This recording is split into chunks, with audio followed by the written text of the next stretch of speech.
एक थीं द्वारका की महारानी, जिन्होंने श्री कृष्ण को पति रूप में पाया, और दूसरी थीं वृंदावन की गोपी, जिन्होंने श्री कृष्ण को अपनी आत्मा में बसाया। युगों से यह प्रश्न गूंजता रहा है कि श्री कृष्ण के हृदय में किसका स्थान सर्वोच्च है, रुक्मिणी का या राधा का। आज हम इतिहास के उन पन्नों को पलटेंगे जब नियम का सामना प्रेम से हुआ। जानिए क्यों श्री कृष्ण के गर्म दूध पीने पर राधा रानी तड़प उठी और रुक्मिणी अवाक रह गईं। स्वागत है आप सभी का आपके अपने YouTube चैनल पर। आज का वीडियो बहुत ही मर्मस्पर्शी है। आज हम उस पौराणिक सत्य और विश्लेषण को उजागर करेंगे कि क्या रुक्मिणी जी को कभी राधा रानी से ईर्ष्या हुई थी, और हम आपको ले चलेंगे कुरुक्षेत्र की उस भूमि पर जहां रुक्मिणी और राधा का प्रथम मिलन हुआ था। ये कथा आपके रोंगटे खड़े कर देगी। अंत तक हमारे साथ बने रहें। लेकिन इससे पहले वीडियो को लाइक करें, चैनल को सब्सक्राइब करें और कमेंट में जरूर लिखें राधे राधे। द्वापर युग का सूर्य अपने पूर्ण तेज के साथ चमक रहा था, ठीक वैसे ही जैसे द्वारका नगरी का वैभव तीनों लोकों में देदीप्यमान था। द्वारका सुधर्मा सभा से अलंकृत विश्वकर्मा द्वारा रचित वो नगरी, जहाँ की दीवारों में मणियां जड़ी थीं और जिसके फर्श स्फटिक मणियों से बने थे। यहाँ वायु भी सुगंधित होकर बहती थी और समुद्र की लहरें भी मर्यादा में रहकर भगवान द्वारकाधीश के चरणों का स्पर्श करने को आतुर रहती थीं। इस अपार ऐश्वर्य के केंद्र में थी द्वारका की पटरानी, साक्षात महालक्ष्मी स्वरूपा विदर्भ राजकन्या महारानी रुक्मिणी। रुक्मिणी जी का प्रेम दास्य भक्ति और कांता भाव का मिश्रण था। उनके लिए श्री कृष्ण केवल पति नहीं अपितु परमेश्वर थे। वे हर क्षण इस प्रयास में रहती थीं कि उनके स्वामी को तनिक भी कष्ट न हो। उनकी सेवा में एक नियम था, एक अनुशासन था। वे स्वयं अपने कोमल हाथों से प्रभु के चरण दबाती, उन्हें व्यजन पंखा डुलाती और उनके भोजन की व्यवस्था देखती थीं। यद्यपि उनके पास हजारों दास दासियां थीं, परंतु स्वामी की सेवा का अधिकार वे किसी और को सौंपना नहीं चाहती थीं। परंतु मानव देह धारण करने पर मन के किसी अत्यंत सूक्ष्म कोने में एक भाव अंकुरित हो ही जाता है, मैं ही सर्वश्रेष्ठ सेविका हूँ। रुक्मिणी जी को यह विश्वास था कि श्री कृष्ण की जितनी सुध बुध वे रखती हैं, उतनी त्रिभुवन में कोई नहीं रख सकता। वे उनकी पटरानी हैं, वे उनके महलों की स्वामिनी हैं।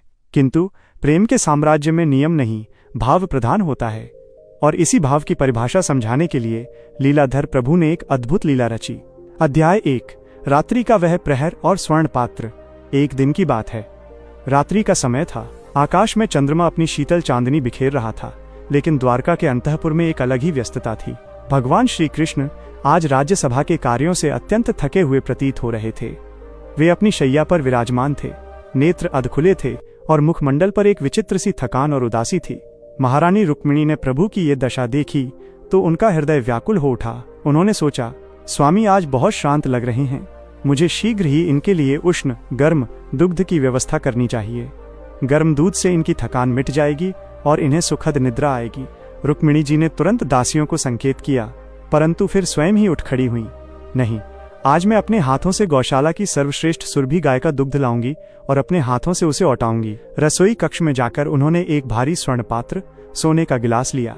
उसमें केसर, इलायची और पिस्ता मिश्रित किया। अग्नि प्रज्वलित की और दूध को गर्म होने के लिए रख दिया। उनका मन केवल एक ही विचार में लीन था, कैसे शीघ्र अतिशीघ्र मैं अपने प्रभु की थकान दूर कर सकूं। प्रेम की अधिकता में कभी कभी विवेक पीछे छूट जाता है।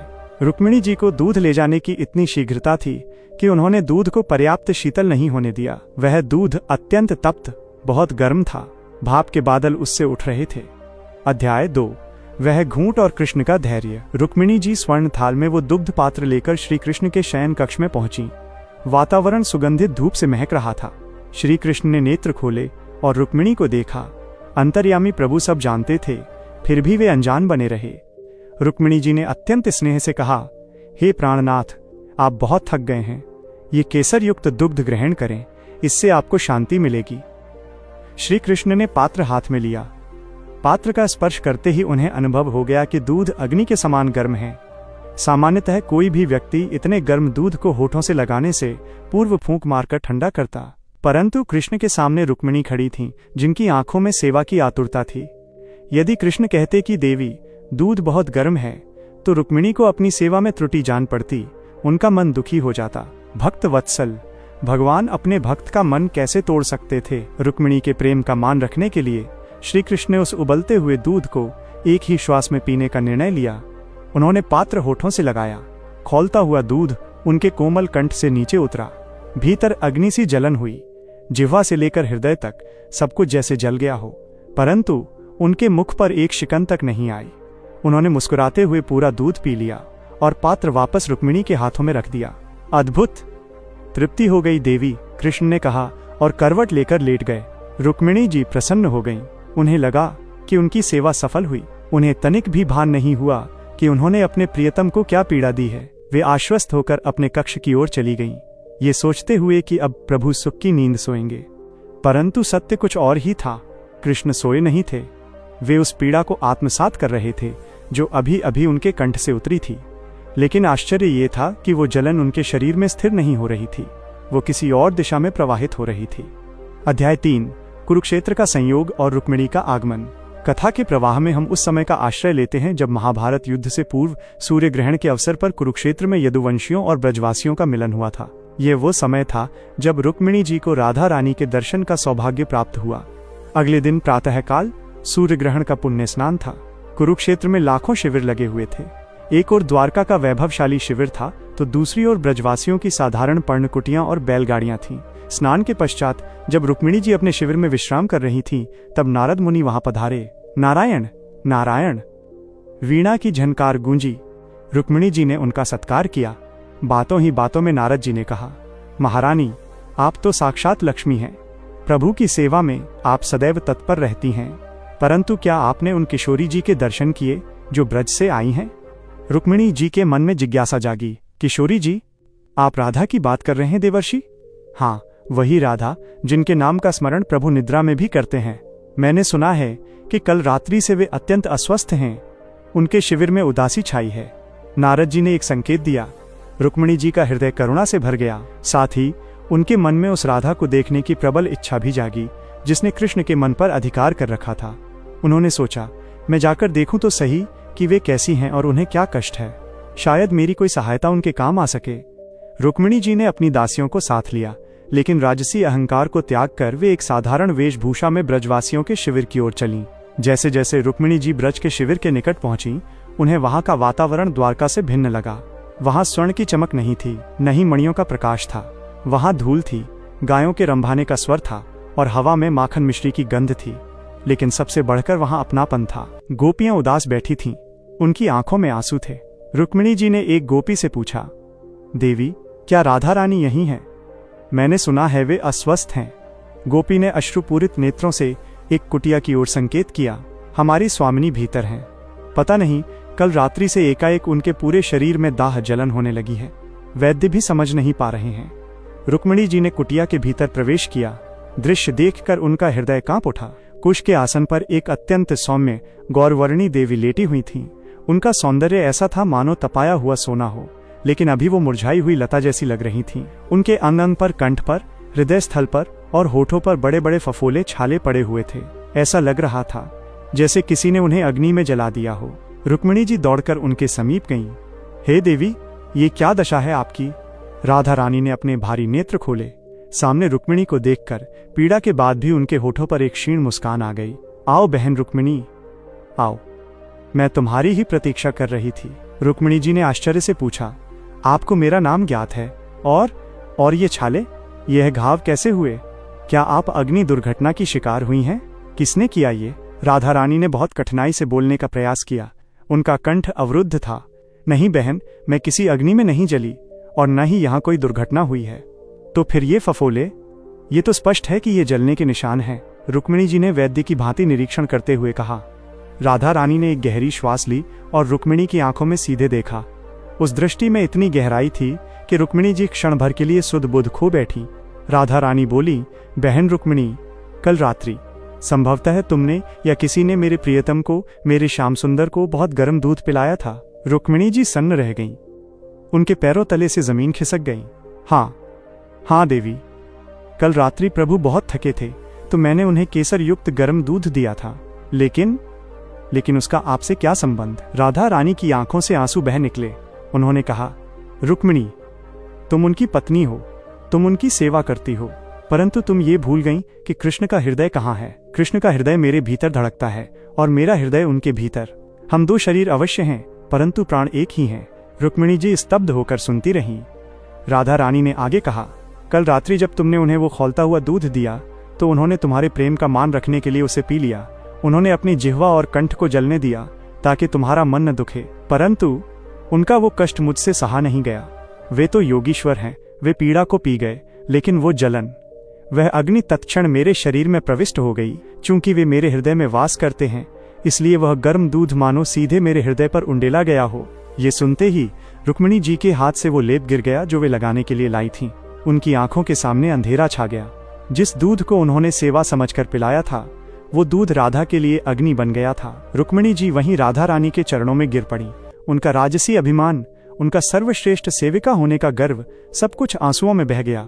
वे फूट फूट कर रोने लगी। हे देवी, मुझे क्षमा करें, मुझे क्षमा करें, मैं अज्ञानी हूँ। मैं समझती थी कि मैं प्रभु के सबसे निकट हूँ, क्योंकि मैं उनके महलों में रहती हूँ, उनकी शैया पर सोती हूँ, परंतु आज ज्ञात हुआ कि मैं तो केवल उनके चरणों की दासी हूँ।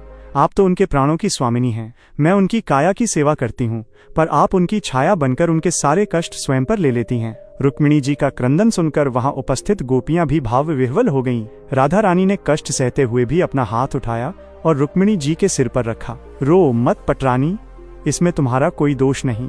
प्रेम का स्वभाव ही ऐसा है। तुम उन्हें सुख देना चाहती थीं, यही तुम्हारी भक्ति है, और मैं उनका दुख लेना चाहती हूँ, यही मेरा प्रेम है। हम दोनों का लक्ष्य एक ही है, कृष्ण का सुख। तभी कुटिया के द्वार पर एक दिव्य प्रकाश हुआ। स्वयं द्वारकाधीश श्री कृष्ण वहां खड़े थे। उनके मुख पर वही मंद मुस्कान थी। श्री कृष्ण को देखते ही रुक्मिणी जी लज्जा से गड़ गईं। वे उनसे नजरें नहीं मिला पा रही थीं। श्री कृष्ण ने आगे बढ़कर रुक्मिणी को उठाया और फिर राधा के पास बैठ गए। उन्होंने अपने शीतल कर कमलों को राधा के घावों पर रखा। उनके स्पर्श मात्र से राधा रानी को शीतलता मिली, मानो चंदन का लेप लगा दिया गया हो।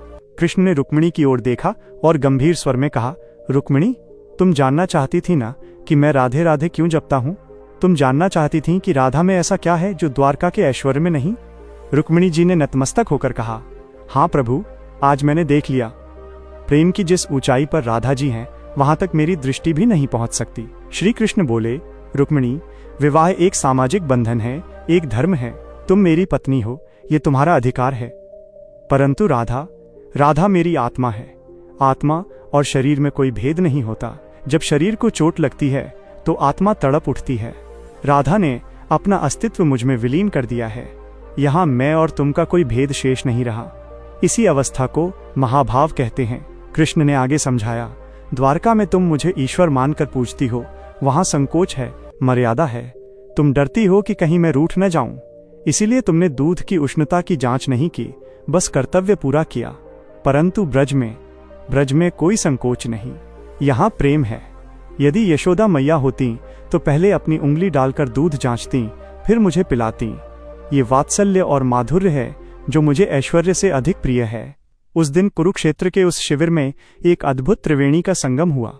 गंगा ज्ञान रूपी कृष्ण, यमुना प्रेम रूपी राधा और सरस्वती भक्ति रूपी रुक्मिणी। रुक्मिणी जी ने उस दिन एक नया पाठ पढ़ा। उन्होंने जाना कि सच्चा प्रेम केवल प्रियतम को सुख सुविधाएं देना नहीं है, अपितु प्रियतम के साथ तादात्म्य वननेस स्थापित करना है। उन्होंने राधा रानी के चरणों की धूल को अपने मस्तक पर लगाया। राधा रानी ने रुक्मिणी को गले लगाया और कहा, बहन, तुम द्वारका में उनकी सेवा करती रहो और मैं वृंदावन के भावों में उन्हें रिझाती रहूंगी। हम दोनों ही उनकी हैं। श्री कृष्ण दोनों को देख रहे थे। उनकी लीला पूर्ण हुई थी। उन्होंने जगत को दिखा दिया कि रुक्मिणी कृष्ण की पत्नी है तो राधा कृष्ण का हृदय है। आज भी जब भक्त भक्ति मार्ग पर चलते हैं तो उन्हें रुक्मिणी जी से दास्य भाव और नियम सीखना होता है, ताकि वे राधा रानी के प्रेम भाव तक पहुंच सकें। बिना सेवा के प्रेम संभव नहीं और बिना प्रेम के सेवा अधूरी है। यह कथा आज भी हमें स्मरण दिलाती है कि जब हम ईश्वर को भोग लगाते हैं तो केवल वस्तु महत्वपूर्ण नहीं होती, अपितु वो भाव महत्वपूर्ण होता है जिससे वो अर्पित की गई है। यदि भाव में तनिक भी अहंकार या शीघ्रता है तो वो ईश्वर के लिए गर्म दूध बन सकता है, और यदि भाव शुद्ध है तो विष भी अमृत बन जाता है।